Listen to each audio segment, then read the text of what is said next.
نبی اکرم صلی اللہ علیہ وسلم فرمایا، ابو سعید خدری رضی اللہ عنہ حدیث کے راوی فرماتے کہتے ہیں، جو کوئی جمعہ کے دن سورۃ الکہف کی تلاوت کرے تو اللہ تعالیٰ اس کے لیے 2 جمعہ کے درمیان جو ہے نور روشن کر دے گا۔ جو کوئی جمعہ کے دن سورۃ الکہف کی تلاوت کرے تو اللہ 2 جمعوں کے درمیان اس کے لیے نور کو روشن کر دیتا ہے۔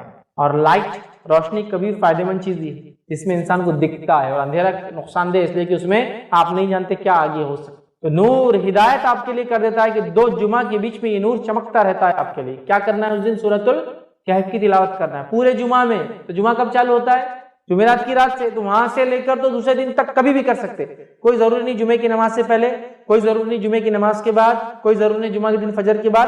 آپ مغرب کے بعد سے لے کر جمعرات تھرسڈے گزر گیا، مغرب ہو گئی، وہاں سے لے کر سیکنڈ ڈے تک کر سکتے ہیں۔ ایک ساتھ بیٹھ کے کیجئے، یا ایک ساتھ نہیں ہو سکتے کسی وجہ سے تو توڑ کے کیجئے انشاءاللہ، کوئی مسئلہ نہیں کہ بھائی کچھ شروع کر دیا، پھر بیچ میں ٹائم آ گیا، نماز وغیرہ جا کے پھر آپ کا کنٹینیو کر لیا، ماشاءاللہ ایک ہاف این آور ہارڈلی زیادہ سے زیادہ ختم ہو گیا آپ کا سورۃ الکہف۔ ضرور پڑھے۔ اور سورۃ الکہف جب سب سے افضل اور سب سے عظیم دن میں پڑھنے کا حکم دیا جا رہا ہے تو میں آپ سے یہ کہوں گا سورۃ الکہف کی تفسیر پر بھی ذرا غور کرے کہ کیا وہ سندیش، کیا میسج اور کیا پیغام ہے سورت کے اندر کی سب سے عظیم اور سب سے افضل دن اس کو پڑھنے کا حکم دیا جا رہا ہے۔ جب آپ اس کو پڑھیں گے تو بہت ساری باتیں آپ کو پتہ چلیں گی۔ سورۃ الکہف کے اندر بہت سارے خزانے ہیں چھپے ہوئے، یاد رکھیے، جن کو آپ جب پڑھیں گے جمعہ کے اور سب سے افضل دن تو اس کو یاد رکھیں گے کہ یہ کیا ہے۔ اس کی پہلی 10 آیتوں کی صرف فضیلت یہ ہے اس سورۃ الکہف کی کہ جو اس کو تلاوت کرتا ہے کس سے محفوظ رہیں گا؟ دجال کے فتنے سے محفوظ رہیں گا۔ اور دجال کا فتنہ کیا ہے؟ صرف ایک روایت رکھتا ہوں اس تعلق سے کہ اللہ کے رسول صلی اللہ علیہ وسلم فرماتے ہیں نوح علیہ السلام سے لے کر تمام انبیاءوں نے مجھ سے پہلے تک، مطلب آپ صلی اللہ علیہ وسلم پہلے تک دجال کے فتنے سے اپنی قوم کو ڈرایا ہے۔ نوح علیہ السلام پہلے رسول انسانی طرف بھیجے گئے، ان سے لے کر تمام انبیاءوں نے کس سے ڈرایا اپنی قوم کو؟ دجال سے۔ اور دجال کے فتنے سے بڑا کوئی فتنہ نہیں ہوا ہے، اس لیے تمام انبیاءوں نے ڈرایا ہے۔ اور صحابہ کو جب اللہ کے رسول صلی اللہ علیہ وسلم نے بات بیان کی، صحابہ کانپنے لگے اور ڈر گئے، کیونکہ وہ جانتے تھے آخری نبی کے بعد اس کا آنا تو طے ہے، لیکن ڈرانا پہلے نبی سے چالو، پہلے رسول ڈرا رہے ہیں اپنی قوم کو دجال کے فتنے سے، کتنا ڈینجرس فتنہ، اس سے بچ سکتا ہے۔ پہلی 10 آیتوں کی فضیلت، کچھ نہ کچھ تو پیغام ہے ان 10 آیتوں میں، کھولیے اس پیغام کو، جائیے اس کی تفسیر اور اس کی گہرائی ہوگی، پھر پتہ چلے گا کیا اسٹرانگ میسج اللہ دے رہا ہے، کیا سگنلز پاس کی جا رہے روز قیامت جو سب سے بڑا فتنہ آنے والا ہے اس سے بچنا ہے۔ تو یہ ہے میرے طرف سے پیغام اور ہدایت، دیکھو، ڈیکوڈ کرو اس کے پیغاموں کو، ان میسیجز کو دیکھو، اس کی تفصیلات میں جاؤ، اس کی تشریح میں جاؤ، اس کی گہرائیوں میں جاؤ، اور اپنے آپ کو اور اپنے آنے والی نسلوں کو دجال کے فتنے سے بچا لو۔ وہ دجال جو عظیم آنے والا ہے سب سے بڑا، اس کے علاوہ چھوٹے موٹے دجال تو انشاءاللہ یوں نکل جائیں گے۔ سب سے بڑے فتنے کا اس کے اندر حد ہے 10 آیتوں میں، ایک روایت میں کہ پہلی 10 آخری 10 کی بھی الفاظ ہے ایک حدیث کے اندر کہ آخری 10 بھی دجال کے فتنے سے نہ جاتے، سمجھا؟ سورۃ الکہف پڑھیے، نوجوانوں کے واقعے سے چالو ہوتی ہے جو اپنے رب پر ایمان لائے اور پھر وہ اپنی جانوں کو بچانے ایک گفا میں چھپ گئے، رب العزت نے ان کو نشانی بنا دی۔ جب اٹھے پتہ نہیں کتنے 100 سال بعد، بادشاہ ختم ہو چکا تھا، لوگ ایمان لا چکے تھے، یہ ایمان لائے تھے، کوئی ایمان والا نہیں تھا۔ جب یہ اٹھے دینوں سے تو سب ایمان والے تھے، لوگوں نے پہچان لیا، کہا اچھا تم تو وہ، تمہارے قصے مشہور تھے، لوگ بولتے تھے کچھ نوجوان چلے گئے وہ تم پہچان لیا۔ پڑھیے سورت، اس دن خاص کیا ہوتا ہے جب یہ پڑھ لیتے ہیں آپ تو ایک جمعہ سے دوسرے جمعہ ایک نور آپ کے لیے روشن کر دیا جاتا ہے۔ یہ سورۃ الکہف کی فضیلت ہے خاص طور سے جمعہ کے دن پڑھے جانے کے لیے، ٹھیک ہے؟ آئیے اب اس اوپر والی حدیث میں ایک جو نقطہ ہم کو اضافی ملا، اس سے پہلے کی حدیث میں بھی سیم تھا، آدم علیہ السلام پیدا کیے گئے، توبہ کیے، جنت میں ڈالے گئے، دنیا میں بھیجے گئے، انتقال ہوا اسی دن، یہ باتیں تو پتہ چل گئی ہم کو، لیکن ایک اضافی چیز تھی اس کے اندر، وہ یہ تھی اس میں ایک گھڑی آتی ہے، ایک ٹائم ہے جس میں مانگی گئی دعا اللہ رد نہیں کرتا سوائے حرام چیز نہ مانگی جائے۔ آئیے اس کے تعلق تھوڑی سی تفصیلات دیکھتے ہیں۔ ابو داؤد کی روایت ہے، نبی اکرم صلی اللہ علیہ وسلم فرمایا کہا جمعہ کا دن 12 ساعت میں جو ہے 12 گھڑیاں اس کے اندر ہوتی ہے، 12 پارٹس جس کو بول لیجیے عام زبان میں، ٹھیک۔ تو اللہ کے رسول صلی اللہ علیہ وسلم فرماتے جمعہ کے دن میں 12 ساعت ہے، 12 گھڑیاں ہیں، 12 گھڑیاں ہیں یا 12 گھڑیوں کا ہوتا ہے۔ اس میں ایک گھڑی ایسی ہے کہ مسلمان اس گھڑی کو پا کر اللہ سے جو مانگتا ہے تو اللہ اسے ضرور دیتا ہے، لہذا اسے تم عصر کے بعد آخر گھڑی میں تلاش کرو۔ جمعہ کا دن 12 گھڑیوں میں آپ نے فرمایا تقسیم ہوتا ہے، اس میں ایک گھڑی ایسی ہے جس گھڑی کے اندر، سمجھا، جس گھڑی کے اندر جو مومن دعا مانگتا ہے اللہ اس کی دعا کو رد نہیں کرتا ہے، اور اس گھڑی کو تم عصر کے بعد تلاش کرو، یہ آپ سے فرماتے ہیں، اور تم عصر کے بعد آخری گھڑی میں اس کو تلاش کرو۔ تو گویا جمعہ پورا دن ہے، پورے دن میں عصر کے بعد سے لے کر، اور ہم جانتے ہیں نا دن کب بدلتا ہے، تو میں سمجھ رہا ہوں علم ہوگا، دن مغرب سے بدلتا ہے اسلام میں، رات کے 12 بجے کے چکر میں مت جائیے، ٹھیک ہے، مغرب سے دن بدلتا ہے۔ اس کی دلیل کیا ہے؟ بہت زیادہ تفصیلات میں نہیں جاؤں گا۔ جب رمضان کا مہینہ آتا ہے تو پہلے کیا پڑھتے ہیں؟ تراویح، اور بعد میں روزہ رکھتے ہیں نا، تو مغرب ہوتے ہی چاندی کیا رہی، رمضان شروع ہو گیا، اب تراویح ہوں گی آج، سمجھے آپ، ٹھیک ہے، تو مغرب سے شروع ہوتا ہے۔ اسی لیے جمعہ سے ایک دن پہلے کو اردو زبان میں کیا بولتے ہیں؟ جمعرات، جمعہ کی رات آنے والی ہے، آگاہ ہو جاؤ، ٹھیک ہے، اسی اس کو بولتے ہیں جمعرات، کہ جمعہ کی رات ابھی آ جاتی، یہ دن اہتمام کرو اس کا، ابھی سے پالو۔ تو گویا جمعرات کی رات، تھرسڈے کے دن مغرب سے جمعہ شروع ہوتا ہے، اسی لیے اس کو اردو میں جمعرات بولتے ہیں، جمعہ کی رات آج آ جاتی ہے ایک دن پہلے، پھر جمعہ آتا ہے۔ اب جمعہ کے دن عصر کے بعد آپ سے فرمایا اس کو تلاش کرو، تو جمعہ کے دن عصر کے بعد بولے تو دن کب ختم ہوتا ہے؟ مغرب میں، مغرب سے کیا لگیں گا؟ یوم السبت، ہفتہ لگ جائیں گا، سنیچر لگ جائیں گا، ٹھیک ہے، تو گویا عصر سے مغرب کے بیچ میں ہے۔ اس گھڑی میں مانگی گئی دعا کو اللہ رد نہیں کرتا، سوائے حرام چیز نہ مانگی جائے، ڈن۔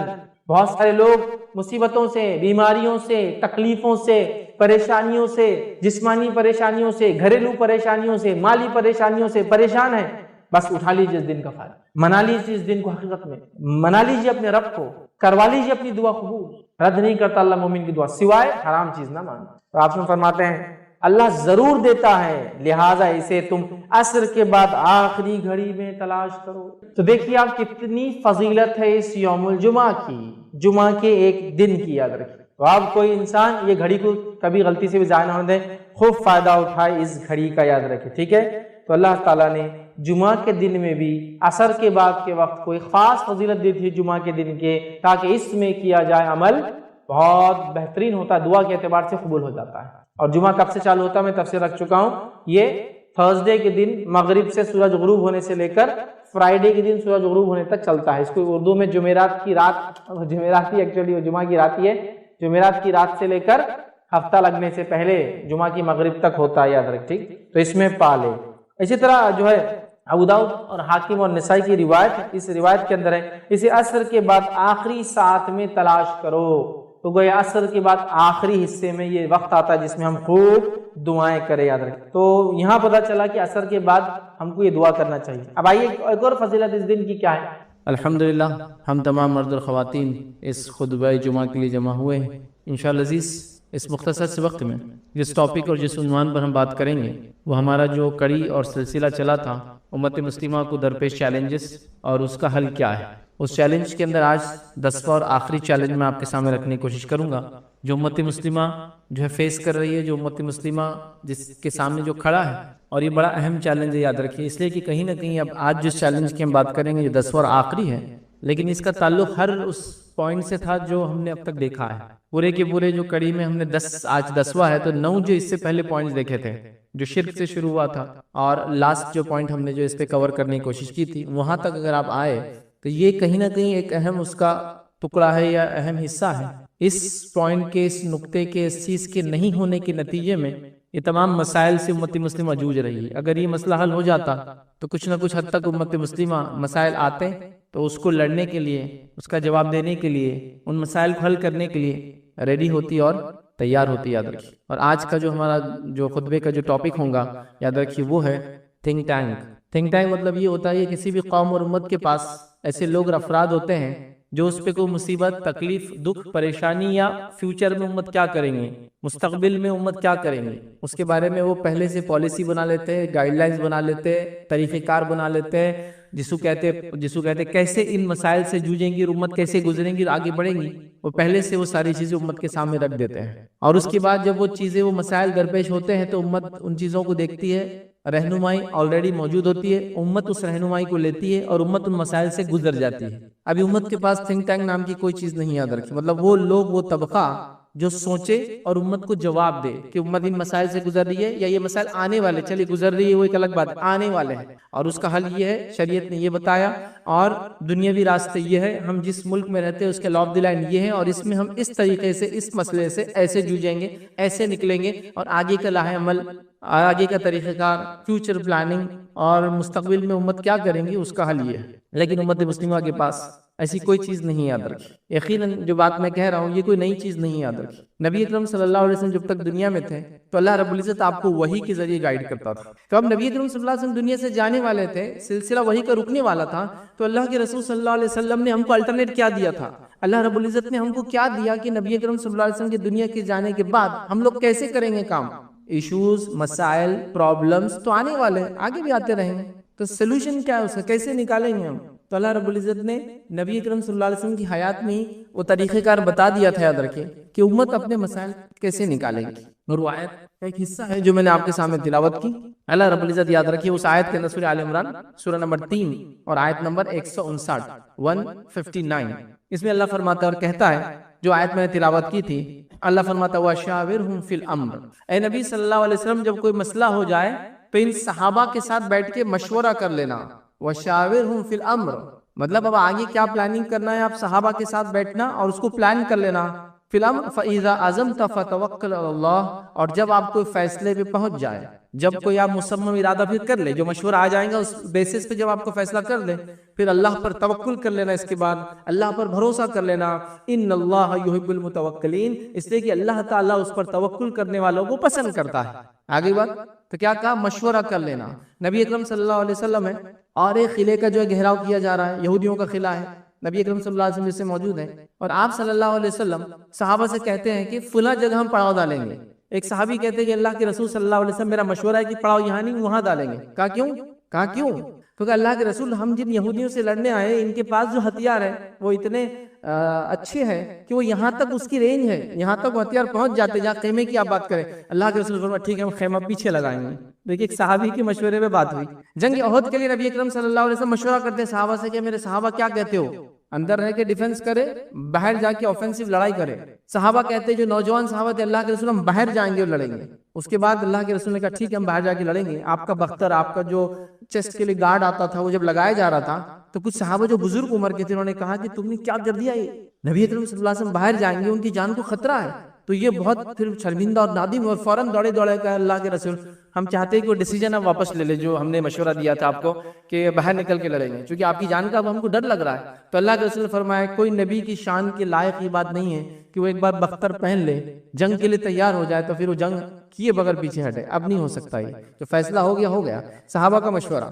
تو ہم کو وحی کا سلسلہ تو بند ہو گیا، اللہ رب العزت نے قرآن اور سنت کے ذریعے قیامت تک آنے والے سارے مسئلے میں ہم کو گائیڈ کر دیا، لیکن کچھ مسائل آتے رہیں گے امت کے سامنے، تو کیسے حل کریں گے امت؟ یہ طریقہ ہے، وہ ہے وَشَاوِرْهُمْ فِي الْأَمْرِ، چلو مشورہ کرتے ہیں مسائل کے اوپر۔ فَإِذَا عَزَمْتَ فَتَوَكَّلْ عَلَى اللَّهِ، پھر جب فیصلہ کر لو اس معاملے میں، اس مشورے کے اندر، پھر اللہ پر توکل کرو۔ اللہ توکل کرنے والوں کو، اپنے بھروسہ کرنے والوں کو پسند کرتا ہے۔ تو یہ ہے طریقہ آگے چلنے کا، اور یہ جو میں نے شروع میں کہا تھنک ٹینک، ایسے لوگ جو سوچے امت کے بارے میں، یہ آیت اس کی دلالت کرتی ہے۔ آئیے دوسری آیت اللہ رب العزت کیا فرماتا ہے اس آیت کے اندر، اور یہ آیت یاد رکھیں سورہ نساء، اس کی آیت نمبر جو ہے 83 ہے، 83 نمبر کی آیت ہے۔ اللہ فرماتا ہے اور کہتا ہے اور جب ان کے پاس امن یا خوف کی کوئی خبر جو ہے پہنچتی ہے، یہ منافقین کے بارے میں بات ہو رہی، جب ان کے پاس کوئی خوف کی، امن کی خبر پہنچتی ہے تو اس جو ہے اسے مشہور کر دیتے ہیں۔ تو منافق کیا کرتے ہیں، اس سنی باتوں پہ چیزوں کو مشہور کر دیتے تھے۔ جیسا خبر آ گئی نعوذ باللہ مسلمان ہار گئے، بس مشہور کر دیا، پہلے خبر آ گئی کہ مشرکین بہت تعداد میں آ رہے، پھیلا دیا مسلمانوں میں تاکہ ڈر خوف ہو جاتا نا،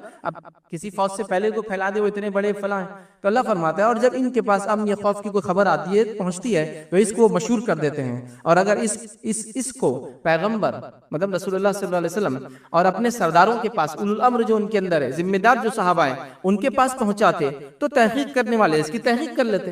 تو یہ بات پھیلانے سے پہلے منافقین کیوں نہیں ایسا کرتے کہ اللہ کے رسول صلی اللہ علیہ وسلم کے پاس چلے جائے، ان صحابہ کے پاس جائے، اولو الامر تھے، ہر صحابی ایک درجے کا نہیں تھے، یاد رکھیے، ہے نا، ابوبکر صدیق ہے اس کے اندر، عمر بن خطاب ہے اس کے اندر، عثمان بن عفان ہے اس کے اندر، علی بن ابی طالب اور دیگر یاد رکھیے جن کا درجہ ظاہر سی بات ہے سب سے اعلیٰ ہے۔ تو کیوں نہیں جاتے اور اپنے سرداروں کے پاس، نبی اکرم صلی اللہ علیہ وسلم خود موجود ہے، بڑے بڑے صحابہ ہیں ان کے پاس پہنچاتے اور وہ تحقیق کر لیں گے، اور تحقیق کر کے جو ہے کر لیتے۔ اگر تم جو ہے اللہ کا فضل تم پر اور مہربانی نہ ہوتی تو چند اشخاص کے سوا سب شیطان کے پیروکار ہو جاتے۔ یہ فالتو خبریں سن کر، یہ فیک نیوزیں سن کر، یہ صرف جو باتیں یہ منافقین نے مشہور کر دی ہے، اگر یہ باتیں تم سنتے تو سب شیطان کے پیروکار ہو جاتے، مطلب اس پہ کوئی ڈیسیجن لے لیتے تم، فلاں قوم نے آپ پہ حملہ کر دیا، جبکہ انہوں نے حملہ نہیں کیا، وہ صرف آپ سے بات کرنے آئے ہیں، بات مشہور کر دی، اب مسئلہ ہو گیا نا اس کا۔ تو یہاں اللہ رب العزت فرما رہا ہے کہ پھر کیوں نہیں بات جو ہے بڑوں کی طرف پہنچائی جا رہی، کیوں نہیں بات اللہ کے رسول کے پاس پہنچائی، کیوں نہیں صحابہ کے پاس جو اس کے اندر الامر ہے، ذمہ دار ہے، پھر وہ تحقیق کریں گے اور آپ کو اس کا تحقیق کرنے کے بعد بتائیں گے ایسا نہیں ہے جو تم بول رہے ہو۔ تو آج مسئلہ وہی یاد رکھیے، امت کے پاس کوئی ایسا گروہ، کوئی ایسا طبقہ، کوئی ایسی آرگنائزیشن، کوئی ایسی تنظیم نہیں ہے، میں یہ نہیں کہہ رہا ہوں بالکل نہیں ہے، لیکن اس کی کیا حالت ہے اور اس کا کیا حال ہے۔ بہرحال اب میں آپ کو کیا بتاؤں، نہ ان تنظیموں کے نام کبھی آپ نے سنے ہوں گے، نہ ان کے ذمہ داروں کے نام کبھی آپ کو پتا ہوں گے، نہ قوم کو انہوں نے کوئی ایسا ڈیسیجن دیا ہوگا جس کو قوم لے کر گئے کہ ہاں یہ ہے، نہ ان کے پاس ڈیسیجن میکنگ کی کوئی صلاحیت ہے، نہ قوم کے پاس سننے کا ذرہ برابری جذبہ ہے۔ اس قوم کا المیہ یہ ہے کہ اس کے اندر جس کو ہم کہیں گے وہ لوگ اپنے آپ کو زیادہ تعداد میں سمجھتے ہیں جن کے پیچھے دوسرے لوگ چلے، مطلب قوم کسی کے پیچھے چلنا پسند نہیں کرتی، ہر آدمی یہ چاہ رہا ہے کہ میرے پیچھے لوگ چلے، یہ سب سے بڑا مسئلہ ہے۔ تب کیسے ہوگا اس معاملے میں یاد رکھیں۔ تو آج مسلمانوں کے پاس کوئی تھنک ٹینک نہیں ہے، کوئی انٹرنیشنل نیشنل لیڈرشپ نہیں ہے، کوئی ریلیجیس پولیٹیکل یا سوشل لیڈرشپ بھی نہیں یاد رکھی۔ آئیے ہم دوسری قوموں کی مثال لیتے ہیں۔ دنیا کے اندر ایک بڑا مذہب ہے، مسلمانوں سے زیادہ ان کی تعداد ہے، عیسائیت۔ عیسائیت کے اندر ایک بڑا طبقہ ہے جس کو کیتھولک بولتے ہیں، یاد رکھیے، ٹھیک ہے، کیتھولک ان کے اندر ایک بڑا طبقہ ہے، یاد رکھیے۔ ان کے پاس ایک عالمی لیول کی لیڈرشپ، اور وہ پہلے سیاسی لیڈرشپ بھی تھی اور مذہبی لیڈرشپ بھی تھی۔ پچھلے 100 سال پہلے ان کو الگ کر کے ان کو سیاست سے الگ کر دیا گیا، وہ صرف مذہبی لیڈرشپ ہے، اور اس لیڈرشپ کو کہتے ہیں پوپ، پاپائیت بولتے ہیں، پاپا بھی بولتے ہیں، یاد رکھیے اس کو، عربی کے اندر یا اردو کے اندر۔ تو پوپ جو ہے ان کا، یہ پہلے ریلیجیس لیڈر بھی تھا اور جس کو کہتے ہیں یہ پولیٹیکل لیڈر بھی تھا، یاد رکھیے۔ جب اس کو ریلیجیس لیڈرشپ کی اس کی الگ کر کے کہا کہ تم سیاست کو چھوڑ دو، الگ ہو جاؤ، تو انہوں نے ڈیمانڈ کیا، تو ان کو ایک ملک ہی بنا کے دے دیا گیا جو دنیا کا سب سے چھوٹا ملک ہے، اس کو بولتے ہیں ویٹیکن سٹی۔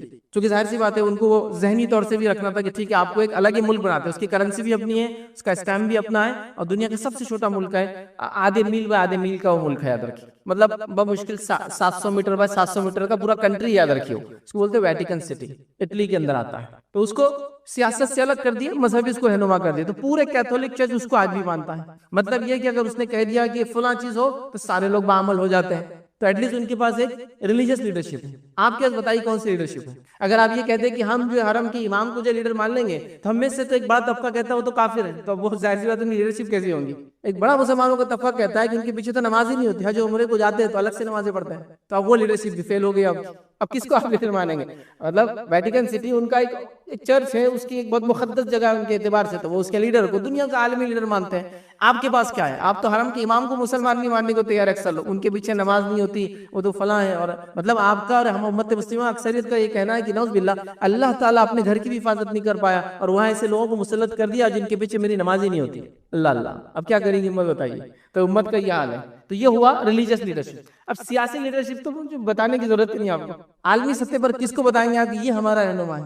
میں دیگر دنیا کے ممالک کے 50 بڑے بڑے ایسے اشخاص کے نام لے سکتا ہوں کہ آپ کہیں گے ہاں یہ عالمی لیڈر ہے، ان کو دیکھ کے لگتا ہے کہ ملک اور ملت کے لیے روڑے اور اپنے اسٹیٹ کے لیے کچھ نہ کچھ کیا۔ ایک فہرست ہے بھائی، ایک لمبی، مطلب اتنی لمبی ہے یہود و نصارہ کی اور دیگر اقوام عالم کی کہ میں اس کو گنا بھی نہیں سکتا ہوں۔ آپ کو ایسا بتائیے، چلیے مسلمان دنیا کے اندر، عالم اسلام جس کو عام زبان میں کہتے ہیں، مسلم دنیا کے اندر، جس کے اندر کم و بیش 50 سے زائد 56 سے 57 ملک ہیں، ان 56 سے 57 ملک کا ایک رہنما بتائیے جس کو آپ کہیں گے یہ ہمارا پولیٹیکل لیڈر ہے، یا یہ سیاسی فکر ہم سمجھتے ہیں اور یہ سیاسی فکر صحیح ہے، بتائیے آپ۔ ہر طبقہ دوسرے طبقے کو جو ہے کافر، منافق اور ان کے پیچھے تو نہیں چلا سکتا۔ تو آپ کے پاس نہ ریلیجیس لیڈرشپ باقی رہی، نہ سوشو پولیٹیکل لیڈرشپ باقی رہی، مطلب وہ رہنمائی یا وہ لوگ جو جن کو آپ سوچیں کہ ہاں یہ سوچتے ہمارے بارے میں اور یہ چاہتے ہیں، بلکہ عالمی سطح پر ہمارے ممالک کا یہ حال ہے۔ یہ تھنک ٹینک نہیں ہونے کا نتیجہ یاد رکھیے۔ نبی اکرم صلی اللہ علیہ وسلم، خلفاء راشدین، صحابہ کا دور 110 ہجری تک چلا، یاد رکھیے، صحابہ کا دور، تابعین کا دور 250 سال، اس کے تبع تابعین کا دور، یاد رکھیے۔ ان ادوار کے اندر آپ دیکھیں گے مسلمان دنیا کے لیڈر تھے، یہ پالیسی میکر تھے، دنیا ان کے مطابق چلتی تھی، یہ دنیا کے حاکم تھے، یاد رکھیے۔ دنیا جو بستی تھی اس زمانے میں وہ میجر حصہ ان کے پاس تھا، مطلب جس پہ دنیا بستی تھی، ہیومن سیویلائزیشن جہاں جہاں تھی جہاں بستی تھی وہ سب ان کے کنٹرول میں تھا، یاد رکھیے. سمجھ لیجئے آپ صلی اللہ علیہ وسلم دنیا جانے کے 200 سال بعد کا یہ حال ہے. اور وہاں سے پھر وہی سلسلہ الحمدللہ تقریباً 15ویں 16ویں صدی تک چلا. اس کے بعد زوال کا دور چالو ہوا. پھر یورپین آئے، انہوں نے کولونائزیشن کیا اور پھر مسلمان ممالک کو ٹکڑے ٹکڑے کر کے بانٹ دیا. تم یہ لے لو، تم وہ لے لو، تم وہ لے لو. مطلب مسلمانوں کی جان مال عزت اور ممالک جو ہے یہ ایک کیک کی مانند تھا. جو آ رہا ہے بس کاٹ رہا ہے، جتنا حصہ لینا چل تو کالے، اتنا حصہ اس کو دے دے، بچاؤ پھینک ڈالو، ان کی ضرورت نہیں. یہ حال کیا پھر یاد رکھیے. ہم بھول گئے، یاد رکھیے، سب بھول گئے. یاد رکھیے کوئی لیڈر نہیں ہے، کوئی لیڈرشپ نہیں ہے، نہ کوئی ریلیجیس لیڈرشپ ہے، نہ کوئی سوشل لیڈرشپ ہے، نہ کوئی پولیٹیکل لیڈرشپ ہے، کچھ بھی نہیں. یاد رکھیے ہمارے پاس کیوں امت اس حالت میں پہنچی. یاد رکھیے کیسے اس حالت کو دور کیا جائے. فیوچر پلاننگ کیسی کریں گے امت، بتائیے. کل کیا ہونے والا آپ کیسے وہ کریں گے. فلاں مسئلہ آ گیا، کسی کو پتہ بھی نہیں مسئلہ کیا ہے. تعجب کی بات یہ ہے اب کیسے سمجھائے. مذہبی رہنماؤں کو جا کے بیٹھ کر بتانا پڑ رہا ہے. اس کا بھی بیٹھنے کا طریقہ ہی ہے.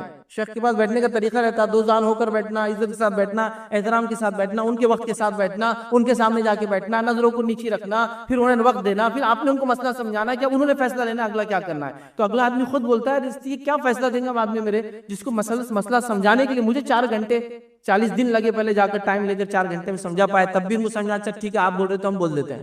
کیا فیصلہ ہوں گا میں نہیں سمجھ پاتا ہوں. امت کا، ان کا مستقبل کا، سیاسی حالات کا، سماجی حالات کا، ٹیکنالوجی وائز جو حالات آ رہے ہیں، چلو باقی چھوڑ دو. سائنس اور ٹیکنالوجی کی ترقی کہاں پہنچ رہی ہے. یاد رکھیے اب کیسے آپ کو کوئی گائیڈ کرے گا کہ کل جو آنے والی ٹیکنالوجی اس میں حلال اور حرام کیا ہے. کھانے پینے سے لے کر دوائیوں سے لے کر ہر چیز میں ٹیکنالوجی کس لیول پر جا رہی ہے آپ سوچ بھی نہیں سکتے. مطلب جو چیزیں پہلے سمجھ میں نہیں آتی تھی، دکھتی نہیں تھی، وہ آپ محسوس کر سکتے ہیں. جو پہلے آپ مثال لے لیجئے میرے، آپ نے انگور کھایا، اس سے پہلے آپ بیج والا انگور کب کھایا تھا آپ نے سے پہلے. آپ سمجھ رہے. تو سائنس اور ٹیکنالوجی کہاں جا رہی ہے. یاد رکھیے آپ نے سنترا اور موسم بھی تو کھائی تھی، لیکن اس کے بیچ کے کتنے فروٹس آ گئے، کتنے کسی کینو بولا جا رہا ہے کہ سنترے کی طرف زیادہ، موسمی کی طرف کم فلاں ہے. یہ سب سائنس ٹیکنالوجی کا نتیجہ ہے کہ کئی الگ الگ پھلوں کو ملا کر اگلے پھل دے رہے. اب نیکسٹ پلاننگ یہ کہ کئی جانوروں کو ملا کر اگلی نسل تیار کریں گے جو جانور کھائیں گے نہیں کھائیں گے ہم. پھر پھلوں میں اور سبزیوں میں تو ٹھیک ہے ساری چیزیں حلال ہے ہمارے لیے، لیکن باقی دیگر جانوروں کے اندر تو حلال حرام کا مسئلہ ہے نا، کہ فلاں جانور سے فلاں کراس کر کے ہم فلاں بنائیں گے. جینیٹیکل انجینئرنگ جس کو کہتے ہیں، کس لیول پر جا رہی ہو. تو اگلا کیا کریں گے 10 سال بعد جو چیزیں آئیں گی. آپ سمجھ رہے ہیں. مطلب ایسی چیزیں آنا چالو ہو گئی. مطلب آپ جیسا پہلے لکڑی استعمال کرتے تھے، تو لکڑی کی آپ کوئی چیز بنائیں گے، پلین لیول بنائیں گے، لگائیں گے. وہ ٹائم تو پلائی ووڈ بول کی چیز آ گئی تھی. لکڑی کو لے کے کمپنی میں پروسیس کر کے ایسی پلین تختے بنا دی جا رہے تھے کہ آپ جیسے کاٹو اور بنا لو. تو آپ کو پتا ہے آج کل گوشت اور میٹ میں بھی ہوتا ہے. مطلب مختلف جانور گوشت لے کے اس کو چٹکا کر مارکیٹ میں بیچا جاتا ہے، اس کو جیلیٹن بولتے ہیں. یاد رکھیں مطلب ایسا ہے کہ آپ جتنے سائز کا میٹ چاہے اتنے سائز کا آپ کو مل جائے گا، اور آپ وہ کریں. تو کیا یہ شرن، کیا اس کی حکم ہوگا. ابھی آپ کو لگ رہا بہت دور ہے، 10 سال بعد ان چیزوں کو آپ بکتے ہوئے نظر آئیں گے آپ کو مارکیٹ میں. پھر ہمارا مسئلہ کیا ہوگا، کون ہم کو جواب دیں گا. دواؤں کے اندر فلاں ادویات میں فلاں چیزیں میں کون بتائیں گا امت کو.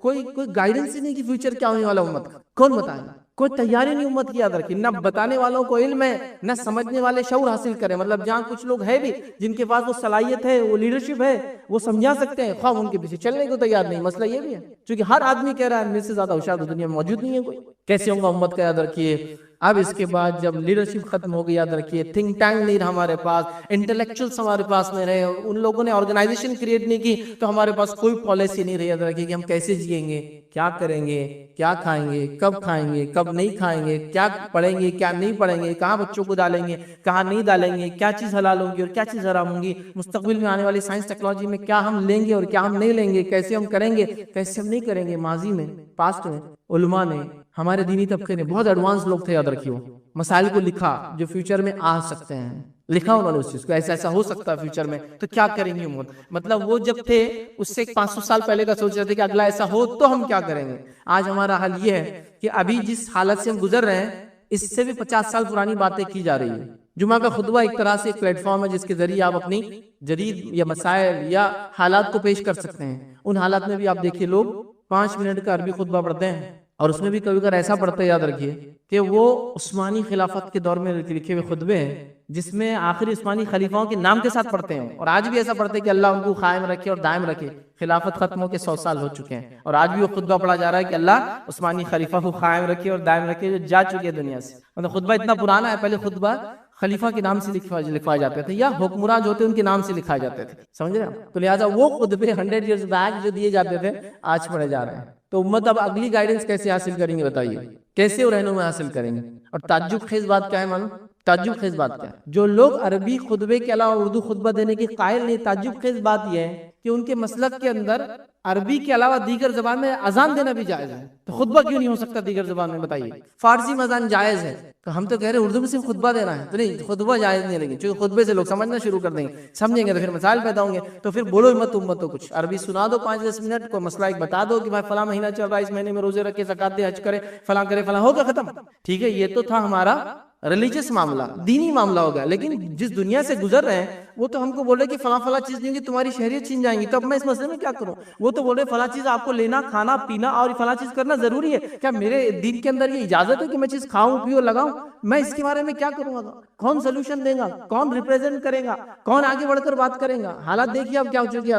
مطلب کس حالت میں ہم آ چکے ہیں، اور سسٹمیٹیکلی امت کو جو مس گائیڈ کیا گیا ہے، سسٹمیٹیکلی امت سے ذمہ دار اور ایسے لوگ جو باشعور باعقل تھے ان کو ختم کیا گیا ہے، ان کو ہٹایا گیا. یاد رکھیے، اور امت اس حالت میں آ چکی، یاد رکھیے کہ آج ان کو پتہ نہیں ہے کہ کیا کرنا ہے، جس کے نتیجے میں کیا ہو رہا ہے معلوم آپ کو؟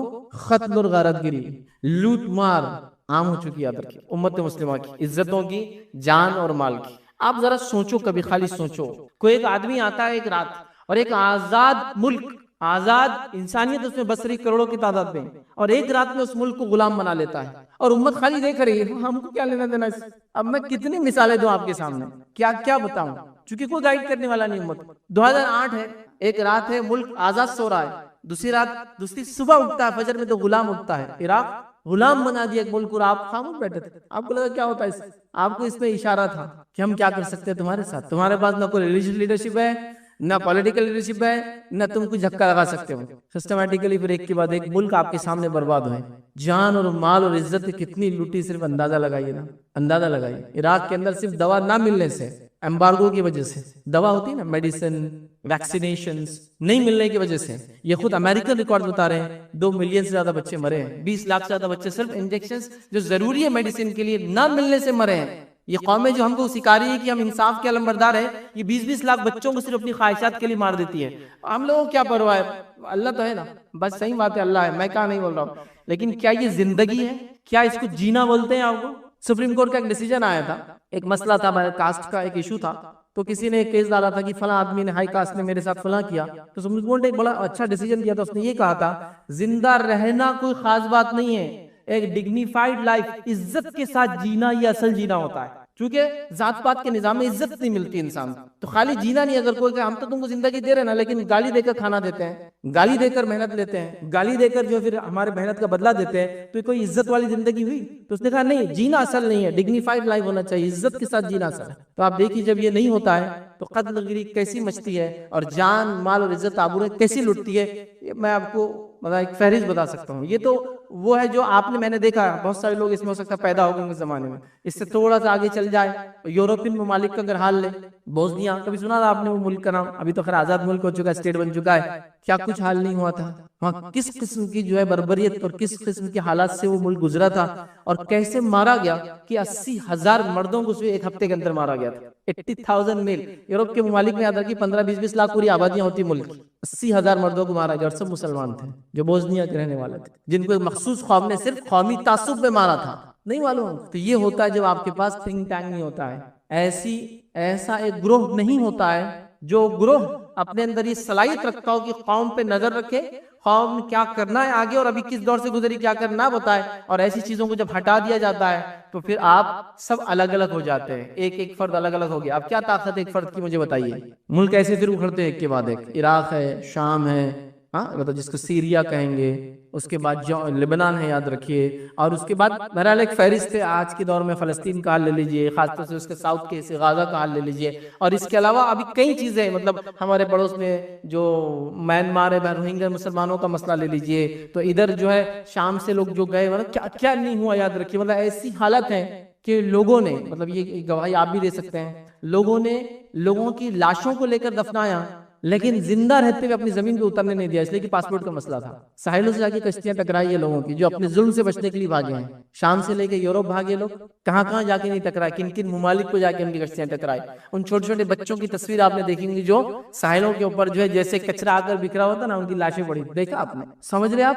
ایک چیز جو آپ نے چھوڑ دی، مشورہ، مشاورت. اسی لیے مشاورت کمیٹیاں ہوتی تھی پہلے، یاد ہے آپ؟ مشاورت بولتے تھے اس کو، وہ مشورہ دیتی تھی، وہ رائے دیتی تھی قوم اور ملت کیا کریں گی. اب سب ختم ہو چکا ہے، یاد رکھیے سب ختم ہو چکا ہے، اور امت اس بارے میں نہ سوچنے کو تیار ہے نہ آگے کی کوئی پلاننگ وہ اور بھی رکھتی ہے. اب بتائیے جب یہ نہیں ہوں گے تو انٹلیکچوئل ریوائول کیسے ہوگا؟ مطلب آنے والے جدید مسائل کو کیسے حل کریں گے؟ اسکالرلی ریسرچ کیسی ہوں گی؟ مطلب ہم لوگ اب اسلامک اسٹڈیز کے اعتبار سے آگے کی چیزوں کو کیسے انالائز کر پائیں گے؟ پولیٹیکل فارمولیشنز کیسے بنیں گے؟ مطلب سیاسی اعتبار سے اپنا دبدبہ قائم رکھنے کے لیے قوم کیا کرے، کون ان کو بتائیں گا؟ کوئی بھی نہیں ہوگا. یاد رکھیے انٹرفیت ڈائلاگز بند ہو گئے. یاد رکھیے کہ قومی قوموں سے بات کرے. آج آپ کس سے بات کریں گے جب ایک قوم میں نفرت بھری آپ کے خلاف اور وہ آپ کو ختم کر دینا چاہتی ہے اس ملک سے؟ کوئی تو ایک کمیٹی ہوتی ہے جو جا کے بات کرے کہ آئیے انٹلیکچوئل لیول پہ ہم ڈسکشن، ڈسکورس، ڈائلاگ اور ڈیبیٹ تو نہیں کہیں، سمپوزیم اور سیمینار رکھتے ہیں، آپس میں ڈسکس کرتے ہیں بھائی کہ تمہارے پاس بھی ہیومن ویلیوز کیا ہے، ہمارے پاس بھی کیا ہے، کیا آپ کا مذہب اس کی اجازت دیتا ہے اور کیا میرے مذہب میں جو الزام لگا جا رہا ہے ایسا ہے؟ کیا کریں گے آپ بتائیے؟ کوئی سسٹم آپ کے پاس نہیں رہے گا. سوشل ریفارمز کیسے لائیں گی قوم؟ کیسے تبدیلی لائیں گی قوم؟ کیسے چینج لائیں گی اپنے اندر اور سماج کے اندر؟ بتائیے آپ.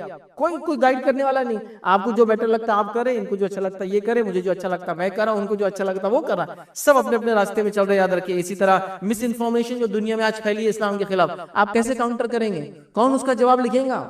کون بتائیں گا کہ کیا اصلیت ہے اور کیا نہیں؟ یاد رکھیے کیونکہ ہم تو دوسری جنگ میں لگے ہوئے ہیں، مطلب ایسی جنگ کہ جس کی کوئی انتہا نہیں. ہم دیکھ رہے ہیں اس چیز کو. یاد رکھیے سپریم کورٹ کے کئی ڈیسیجنز ایک کے بعد ایک آئے اور اسلامی شریعت میں اس کے حل موجود تھے. اس کے بعد بھی یہ حل کیا گیا کہ ہم اپنے آپ کو ذلیل کیا گیا پورے انسانیت کے سامنے. یاد رکھیے یہ ہوا نہیں ہوا. حتیٰ کہ لوگ جو اس فیصلے کے اندر تھے انہوں نے بھی کہہ دیا کہ بھائی تمہارے پاس ایسی آرا، ایسی رائے آلریڈی موجود ہے، لے لو اس کو، قبول کر لو. اس سے پہلے کہ حکومت ایک ڈیسیجن سنا دے اس مسئلے کے اوپر، تم خود بولو نا کہ ٹھیک ہے ہمارے پاس یہ مسئلے کا حل ہے آلریڈی، ہے نا. میں کتنی باتیں آپ کو بتاؤں، کوئی کس کی سننے کو تیار نہیں بھائی. ٹرپل طلاق کا ایشو ہوا تھا، آپ نے دیکھا آلریڈی ہمارے پاس ایک آرا، ایک مشورہ، ایک رائے، ایک مسلک ہی تھا. بلکہ دو ایسے مسالک تھے جن کے اندر جو حکومت نے کہا کہ 3 طلاق ایک مجلس میں نہیں ہوں گی، وہ آلریڈی موجود تھا. لیکن پھر بھی ہم نے وہ آرا کو نہیں مانا. یہ دیا گیا مشورہ. ٹھیک، ایک جو ہے سلفی اہل حدیث ان کے پاس یہی ہوتا ہے، دوسرا شیعوں کے پاس بھی یہی ہوتا ہے. ایک مجلس میں 1000 بار بولو آپ ایک ہی طلاق مانی جاتی ہے. لیکن نہیں مانی گئی وہ رائے اور پھر حکومت نے ڈنڈا دیا، سب سننا پڑا. تو آلریڈی تھا. آپ یہ کہتے ہیں ہمارے پاس آلریڈی ہمارا آپس کا مسئلہ ہم مان لیتے ہیں، تو رسپیکٹ باقی رہ جاتی، ڈگنیٹی آنر کمیونٹی کی باقی رہتی. آپ نہیں دے پائے. پھر انہوں نے ایک فیصلہ کر دیا. آپ ان کو لگ رہا برقعے بھی فیصلہ کریں گے، وہ آپ کے چہرے بھی فیصلہ کریں گے، وہ آپ کی زندگی فیصلہ کریں گے، آپ کی موت پہ فیصلہ کریں گے، آپ کی جائیداد پہ فیصلہ کریں گے، آپ کیا کھائیں گے اس پہ فیصلہ کریں گے. اب فیصلے آتے جائیں گے چونکہ انہوں نے دیکھ لیا جو سب سے اسٹرانگ آرگنائزیشن ہے وہ اتنی ویک ہے، تو اب باقی کیا ہونے والا دیکھ لیجیے. تو ڈکٹیشن پھر شروع ہو گیا تھا. میں نہیں کہہ رہا ہوں ہم کو کسی قوم، کسی ملت، کسی حکومت کے خلاف جانا ہے. میں یہ کہہ رہا ہوں کہ جو رائٹس آپ کے آلریڈی دیے گئے اس کو ایکسرسائز کرنے کے لیے ایسے لوگ لگتے ہیں جو ریپرزینٹ کرے آپ کو. وہ ریپرزینٹیشن کہاں ہے آپ کے پاس؟ وہ میں کہنا چاہتا ہوں. اب سوشل ریفارمز کیسے آئیں گے؟ مس انفارمیشن کو آپ کاؤنٹر کیسے کریں گے؟ ہاں بس کوئی حل نہیں ہے. اسٹریٹجک پلاننگ کیا ہوگی امت کی؟ فیوچر کیا ہے اس امت کا؟ یہ تعلیم، تربیت، سیاست، پالیٹکس کیا کریں گے آگے؟ کون بتائیں گے؟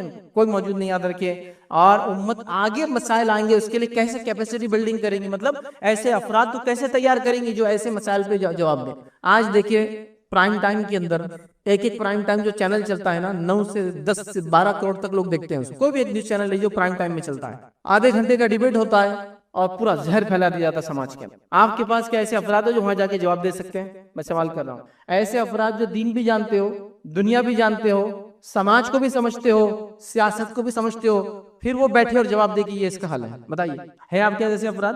آپ گن بھی نہیں سکتے ایسے افراد. ہونا تو دور کیا ہے کہ بھائی اب فلاں ڈیبیٹ چل رہا ہے ملیالی زبان، کس کو بھیجیں گے آپ؟ ذکر کے لیے آپ کو نہ کوئی مجلس کی ضرورت ہے، نہ کوئی محفل کی ضرورت ہے، نہ آپ اکیلے ہیں یا لوگوں کے ساتھ ہیں، آپ بازار میں ہیں یا گھر پر ہیں، شہر میں ہے یا جو ہے سفر کے اندر ہے، آپ زمین پر ہے یا آسمان میں ہے، مطلب ہوا میں ہے یا سمندر میں ہے، کہیں بھی انسان ہو اللہ کا ذکر وہ کر سکتا ہے. اور چھوٹے چھوٹے جملے ہوتے ہیں، چھوٹی چھوٹی دعائیں ہوتی ہیں، چھوٹے چھوٹے اذکار ہوتے ہیں، بس یہ کر لیں اللہ کا ذکر یاد رکھیں. تو خاص اس کے لیے آپ کو مجلس اور محفل نہیں سجانا ہے. یاد رکھیں آپ جہاں بھی ہوں، جس حالت میں بھی ہوں، جیسے بھی ہوں، بس اللہ کو یاد کرتے رہے آپ. ٹھیک، ان الفاظ سے، ان جملوں سے، ان کلمات سے، جن الفاظ سے، جن جملوں سے، جن کلمات سے نبی اکرم صلی اللہ علیہ وسلم اللہ کو یاد کیا. اور اگر وہ بھی نہیں آتے ہیں تو کم از کم جو ہے اپنی زبان میں اللہ کو یاد کرتے رہے، اس کا شکر ادا کرتے رہے، ہے نا. لیکن ہم دیکھتے ہیں اللہ کے ذکر کا جہاں معاملہ آتا ہے ہم بہت کوتاہی برتتے ہیں. یاد رکھیں اتنی کوتاہی برتتے ہیں، اتنی کمزوری برتتے ہیں، اور ایسا لگتا ہے کہ اللہ کا ذکر اتنا بڑا بوجھ ہے، اتنا بڑا روڑا ہے، اتنی بڑی اڑچن ہے، اتنی بڑی تکلیف ہے اور اتنا مخصوص ہے کہ شاید اس کے لیے کوئی عمل کرنا ہوگا، حالانکہ اللہ کے ذکر کے لیے آپ کو کسی چیز کی ضرورت نہیں، حتیٰ کہ اللہ کا ذکر اتنا آسان ہے کہ آپ کو اس کے لیے وضو کی ضرورت بھی نہیں ہے۔ انسان بے وضو بھی ہو تو اللہ کا ذکر کر سکتا ہے، اٹھتے اور بیٹھتے، سوتے اور جاگتے، ٹھیک، بس ذکر کے لیے جو چیز ضروری ہے انسان ہوش میں ہو، بس پھر کیا ہے ذکر۔ اور یہ دیکھا گیا کہ جو لوگ ذکر کو کثرت سے کرتے ہیں اللہ کے، وہ جب بے ہوش بھی ہو جاتے تو اللہ کا ذکر کرتے رہتے ہیں۔ مثال کے طور پہ کچھ لوگ اللہ کے ذکر کے الحمدللہ اتنے پابند ہوتے ہیں کہ جب سوتے ہیں نا تو نیند میں بھی اللہ کا ذکر کرتے ہیں۔ آپ دیکھیے کروٹ بدلتے ہیں، اللہ کا ذکر کرتے ہیں نیند میں، اور وہ اس وجہ سے ہوتا ہے کہ جب وہ بیداری میں ہوتے ہیں، جاگتے ہوئے ہوتے ہیں، تب اللہ کو کثرت سے یاد کرتے ہیں، تو جب سوتے ہیں تو بھی انکانشیس مائنڈ ان کا اس ذکر کو یاد رکھتا ہے، اور وہاں بھی اللہ کا ذکر۔ بڑی اہم چیزیں یاد رکھیے، اللہ کے ذکر کو ہم بڑا معمولی سمجھتے ہیں، ہمیں اس کے تعلق سے بچپن سے بچوں میں خوب ایسا ہنر، ایسا فن، ایسا جذبہ اور اتنا حافظہ ان کا کرا دینا چاہیے کہ بچے بہت سارے اللہ کے ذکر جو رسول اللہ صلی اللہ علیہ وسلم نے خاص طور سے ذکر کیا، ان ذکر کو جو ہے سیکھ لے۔ اور اس کے علاوہ بھی اللہ کا ذکر اور بھی چیزیں ہیں، جیسا قرآن کی تلاوت، یہ سب سے افضل ذکر ہے، لا الہ الا اللہ کا پڑھنا یہ بھی افضل ذکر ہے، ٹھیک ہے۔ اسی طرح ان دعاؤں کا پڑھنا جو آپ صلی اللہ علیہ وسلم پڑھے، یہ بھی ذکر ہے۔ اللہ کو یاد کرنا، اس کی حمد و ثنا پاکی بیان کرنا، یہ بھی اللہ کا ذکر ہے۔ تو ذکر ایک بڑا موضوع ہے۔ تو ذکر الہی کی اہمیت اور فضیلت، یا جس کو دوسری زبان میں اللہ کے ذکر کی اہمیت اور فضیلت، آج کچھ باتیں اس کے تعلق سے آپ کے سامنے جو ہے رکھنے کی میں جو کوشش کروں گا۔ اللہ کے ذکر کی اتنی اہمیت ہے کہ اللہ سبحانہ تعالیٰ نے اپنی کتاب میں اس کا حکم دیا، اور نہ صرف ذکر کا حکم دیا بلکہ کثرت سے ذکر کا حکم دیا، اور اس کے تعلق سے بہت بڑے بڑے ثواب بتائے گئے کہ ذکر کے بہت بڑا اجر انسان کو اس دنیا میں اور آخرت میں اس کو بہت زیادہ اس کے فائدے ہوں گے، یہ اجر و ثواب بھی بتایا گیا۔ آئیے ذکر کی اہمیت بتانے کے لیے ایک آیت آپ کے سامنے پڑھتا ہوں جو خطبے میں نے تلاوت کی، جو سورہ بقرہ سورہ نمبر 2 اس کی آیت نمبر 152 ہے، 152 ہے۔ اللہ اس نے فرماتا اور کہتا ہے فَاذْكُرُونِي أَذْكُرْكُمْ وَاشْكُرُوا لِي وَلَا تَكْفُرُونَ۔ یہ فَاذْكُرُونِي أَذْكُرْكُمْ، تم میرا ذکر کرو میں تمہارا ذکر کروں گا، وَاشْكُرُوا لِي وَلَا تَكْفُرُونَ، اور میری نعمتوں پر شکر ادا کرو اور اس کی ناشکری نہ کرو، اس کے ساتھ کفر نہ کرو، ان نعمتوں کو چھوٹا نہ جانو۔ تو بہرحال دیکھیے یہاں کیا فرمایا جا رہا ہے، فَاذْكُرُونِي أَذْكُرْكُمْ۔ اب اس سے بڑی کیا بات ہو سکتی ہے؟ اللہ فرما رہا ہے فَاذْكُرُونِي، تم میرا ذکر کرو، أَذْكُرْكُمْ، میں تمہارا ذکر کروں گا۔ مطلب جب بندہ اللہ کا ذکر کرتا ہے تو اللہ اس کا ذکر کرتا ہے۔ حدیث میں آتا ہے کہ جب بندہ اللہ کا ذکر کرتا ہے تو اللہ اس سے اچھی مجلس میں اس کا ذکر کرتا ہے، مطلب فرشتوں کی مجلس۔ ایک روایت میں آتا ہے جب بندہ اللہ کا ذکر کرتا ہے تو اللہ اپنے مقرب فرشتوں میں، اللہ کے جو نزدیکی فرشتے ہیں یاد رکھیے، ان میں اللہ پھر ذکر کرتا ہے ہم لوگوں کا، یا تو مقرب فرشتوں میں یا تو فرشتوں کی مجلس میں، یاد رکھیے۔ تو کہا تم میرا ذکر کرو میں تمہارا ذکر کروں۔ اب ہم نے اللہ کا ذکر چھوڑ دیا اور پھر سوچتے اللہ نے ہمیں کیوں چھوڑ دیا؟ فَاذْكُرُونِي أَذْكُرْكُمْ، اس ہاتھ دے اور اس ہاتھ میں، تم مجھے یاد کرو میں تمہیں یاد رکھوں گا۔ سمپل اصول ہے کتنا، ہے نا؟ ہم اللہ کو بھول جاتے ہیں۔ اب اللہ کا ذکر اور اللہ کی تسبیح پاکی کب بیان کرتے ہیں؟ میکسیمم زیادہ سے زیادہ جب ہو جائے تو وہ یہ جب مصیبت آن پڑتی ہے، تکلیف آ گئی، ایگزام آ گئے تو بہت اللہ کا ذکر ہو رہا، ٹیسٹ آ گیا کوئی اللہ کا ذکر ہو رہا، بیماری آ گئی اللہ کا ذکر ہو رہا، تجارت ڈوب رہی اللہ کا ذکر ہو رہا، ہاں کسی ٹرین یا گاڑی کی چھوٹنے کا ڈر ہے تو پھر اللہ کا ذکر ہو رہا ہے، کسی نقصان کا اندیشہ خدشہ اللہ کا ذکر ہو رہا ہے، گھنی رات میں نکلے تو اللہ کا ذکر ہو رہا ہے، لیکن اس کے علاوہ آرام ہے تو اللہ کا ذکر غائب ہے، بزنس چلتا ہے تو اللہ کا ذکر غائب ہے، امتحان نہیں ہے تو اللہ کا ذکر غائب ہے، صحت دے دی تو اللہ کا ذکر غائب ہے، امن و امان دے دیا اللہ کا ذکر غائب ہے۔ پھر بولتے اللہ ہمیں کیوں نہیں یاد رکھتا؟ اس لیے کہ فَاذْكُرُونِي أَذْكُرْكُمْ، تم مجھے یاد کرو میں تمہیں یاد کروں گا۔